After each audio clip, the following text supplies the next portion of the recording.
ဒီလိုမျိုးချီမြင်ပပလေးတွေလေဟိုးကောင်းကင်ပေါ်မှာအများကြီးလွတ်နေတာဖုန်းထဲမှာတော့မမြင်ရအောင်အပြင်မှာကမြင်ရတယ်ဟိုးမှတေးသေးလေးတွေလွတ်နေတာ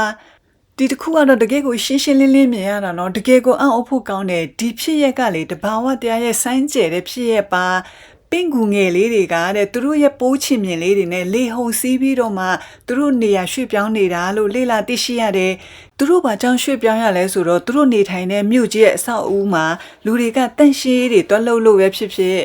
တောင်တန်းဒေသမှာဆိုရင်လည်းတစ်ပင်လေးတွေခုတ်လိုက်တာပဲဖြစ်ဖြစ်သူတို့မှနေစရာနေရာမရှိတော့လို့သူတို့ရဲ့ပိုးချင်မြင်လေးတွေကိုလေထီးလေးလုပ်ပြီးတော့လေဟုန်စီးပြီးနေရာကိုပြောင်းရွှေ့ကြတာလို့လေ့လာသိရှိရတယ်ဒီလိုမြင်ကွင်းမျိုးကလေတကယ့်ကိုမြင်ရခဲတယ်ကိုယ်တိုင်တွေ့လိုက်ရတော့လေအရန်ကိုအံ့ဩတာကိုယ့်ကိုယ်ပေါ့နော်ဖုံမှုတ်လို့ပဲထင်ခဲ့တာအဲ့ဒါပြီးတော့တေချာကြည့်လိုက်မှကောင်းကင်မှာအများကြီးတွေ့တော့ပိုပြီးအံ့ဩသွားတယ်ဒီမှာကြည့်ပါဦးတကယ်ဒါပင့်ကူမြင်အစားတော့အချီကျိုးလေးလို့ထင်ခဲ့တာသူတို့ရဲ့ပင့်ကူမြင်လေးလေနုနုညံ့ညံ့လေးပင့်ကူလေးကတော့မတွေ့တော့ဘူးအရင်တစ်ပင်ကြီးကနေချိတ်ပြီးတော့ငကားနှမညှိနေတာဆိုတော့လေပင့်ကူလေးကတော့တနေရရွှေ့သားလောက်ပြီးဘလို့ပဲပြောအန်ဒီပါအိမ်မှာတော့ပင့်ကူအစ်စ်လေးမဖိတ်ပဲလာတဲ့ဧည့်သည်လေးဖြစ်နေပြီပင့်ကူမြင်လေးတွေကလည်းအားလုံးစုစည်းသွားတော့ပိုးချင်မြင်နဲ့တူနေတယ်